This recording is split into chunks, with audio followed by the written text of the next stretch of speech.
Este será uno de los encuentros pocas veces registrados en cámara, donde un águila real o águila dorada cazará un lobo, por más inusual pero sorprendente que la escena lo parezca. Pero adentrémonos a las características de su propia naturaleza, siendo también una gran ave predadora, que llega a pesar 7 kilogramos y vivirá en zonas dominadas por pendientes dificultosas y pronunciadas, generalmente montañosas, pero siendo incluso versátil al desplazarse con destreza y sumo dominio por zonas abiertas o semiabiertas, en la búsqueda de su potencial presa en una amplia distribución que abarca América del Norte, Euroasia y el norte de África. El águila dorada desarrollará una velocidad de 300 kilómetros por hora, dirigiendo su curso hacia el sorpresivo ataque y redoblando su eficacia de caza gracias a distintos factores, como su extraordinaria visión, 8 veces más poderosas que la de un humano, lo que dará inicio a un eficaz proceso de emboscada desarrollado en los más complejos escenarios.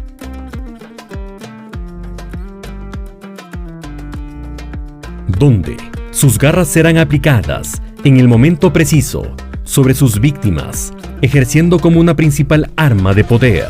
conjuntamente con sus patas macizas, que desarrollarán las más letales de las palizas registradas en cámara. Pero habrán ocasiones donde no se llegará a necesitar aplicar muchas de las fuerzas para llegar a alcanzar el objetivo. Solo basta un par de vueltas al vuelo y posteriormente calcular el ángulo indicado y así atrapar con sus garras de 10 centímetros de largo a esta distraída cabra montesa, que prácticamente es tomada por sorpresa. Pero el impulso cuesta abajo de esta poderosa ave dictará que la presa choque con las rocas violentamente, para que luego la caída culmine con la vida del animal bajo la pronunciada escarpada. El águila real tendrá un abanico muy variado de presas, las cuales deberán estar muy atentas si no quieren pasar por una similar escena o aún más arrolladora que la anterior. Pero si el águila ya calibró la distancia de su objetivo, no quedará de otras para la presa que salir corriendo presuroso, existiendo así una brecha muy delgada de posibilidades de sobrevivir, marcando en la mayoría de los casos un final ya anunciado, regularmente salvaje.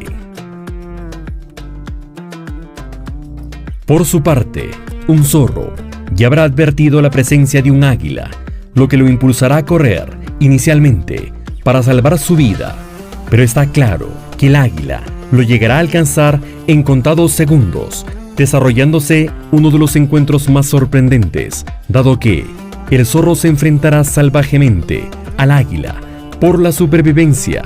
Pero al parecer, todo esfuerzo será simplemente inútil, marcando un destino final su muerte, dejando de existir claramente en los límites de una desventaja absoluta, para luego, ya muerto, ser elevado con impulso la presa, y así no tan lejos saborearlo, lentamente, con su destacado apetito voraz. En tal sentido, ¿acaso el águila podría atacar y cazar a un lobo, sabiendo que un lobo tiene un poder destacado? Al parecer, eso sería una cercana posibilidad de lo que imaginábamos, dado que en la estepa euroasiática se practica como parte de una tradición cultural la cetrería, que es el arte en el adiestramiento y caza de esta ave rapaz, y así posteriormente cazar animales libres en su estado natural o salvaje. Los kazajos y los kirguis, pueblos del norte de Asia Central, aplicarían esta tradición, dirigiendo así su incursión hacia las montañas alejadas a caballo y a tropel, para buscar lobos, y luego de su ubicación soltarán a las águilas reales, las cuales desarrollarán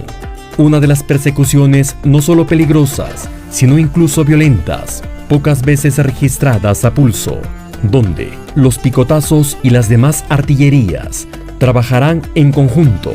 para dejar en desventaja al solitario animal. Que tu suscripción te lleve próximamente a una edición lleno de sorpresas que encerrará detalles nunca antes vistos del mundo salvaje.